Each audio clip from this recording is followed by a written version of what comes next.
मेरे मोहतरम,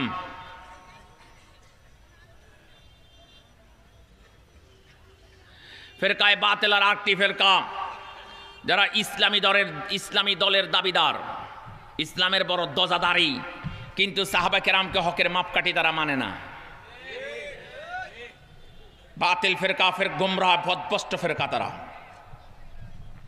মোহতারাম, তারা কোরআন মানবে, তারা হাদিস মানবে, আল্লাহ মানবে, রাসূল মানবে, কিন্তু সাহাবা কেরামকে তারা মানতে রাজি নয়। সাহাবা কেরামকে হকের মাপকাঠি বলতে তারা রাজি নয়। সাহাবা কেরাম সত্যের উপর প্রতিষ্ঠিত তারা বলতে রাজি নয়। সাহাবা কেরাম দেশ থেকে দেশান্তর ইসলাম প্রসার করেছে কথা বলতে তারা রাজি নয়।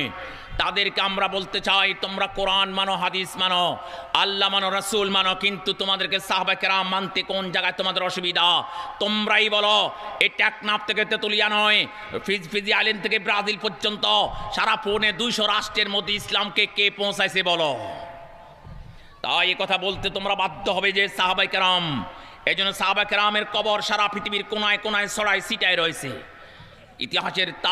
ইতিহাসের ফাতার মধ্যে লিখতেছে, উকবা ইবনে নাফি রাদিয়াল্লাহু তাআলা এক সাহাবী, ওনার কবর আটলান্টিক মহাসাগরের পূর্ব পাশে মদিনাতুল আসিফিতে। হযরত আবু আইয়ুব আনসারী রাদিয়াল্লাহু তাআলা এক সাহাবী, ওনার কবর তুরস্কের রাজধানী সুদূর ইস্তাম্বুলে। হযরত আমর ইবনুল আস রাদিয়াল্লাহু তাআলা এক সাহাবী, ওনার কবর সুদূর মিশরের কায়রোতে।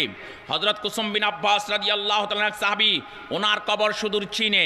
হযরত আব্বাস রাদিয়াল্লাহু তাআলা এক সাহাবী, ওনার কবর সুদূর ইরাকে। হযরত আলী রাদিয়াল্লাহু তাআলা এক সাহাবী, ওনার কবর সুদূর কুফাতে। হযরত আনাস রাদিয়াল্লাহু তাআলা এক সাহাবী, ওনার কবর সুদূর বসরাতে। হযরত বিলাল রাদিয়াল্লাহু তাআলা এক সাহাবী, ওনার কবর সুদূর দামেস্কে। হযরতে আনাস, হযরতে আবু বসির রাদিয়াল্লাহু তাআলা এক সাহাবী, ওনার কবর সেই জিদ্দার সাগর পারে মোকামে ঈসে। এভাবে সেই আব্দুল্লাহ বিন জাহাশ রাদিয়াল্লাহু তাআলা এক সাহাবী, ওনার কবর সুদূর ময়দানে উহুদে। হযরত যায়েদ বিন হারিসা, জাফর তাইয়ার, আব্দুল রাওয়াহা, তিনজন সাহাবী, ওনাদের কবর সুদূর জর্দানে।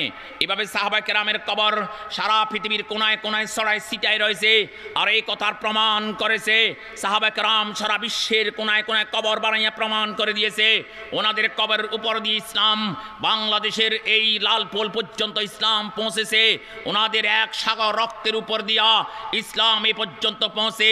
কোন গাদ্দারকে, কোন সাহাবা কেরামের সমাজ দলকে আল্লাহর এই দিন নিয়ে, নবীর এই দিন নিয়ে, রক্ত মাখায়ের দিন নিয়ে সিনিমিনি খেলার সুযোগ বাংলার জমিনে দেওয়া হবে না, হবে না, হবে না ইনশাআল্লাহুল আজিজ।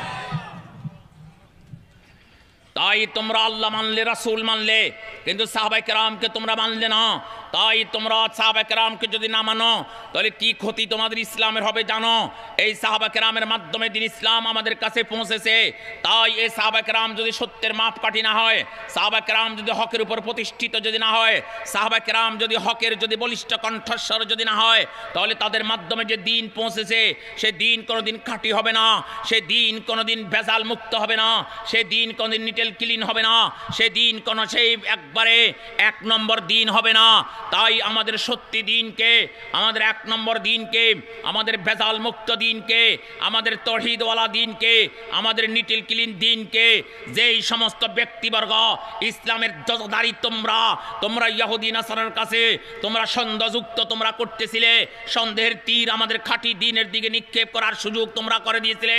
তাই আমরা তোমাদেরকে কথা বলতে বাধ্য হব, তোমরা নামে যদি মুসলমান হও কিন্তু কাজে কর্মে তোমাদেরকে বোঝা যাচ্ছে ইহুদি নাসারার খাঁটি দালাল ছাড়া আর কেউ নয়, দালাল ছাড়া আর কেউ নয়।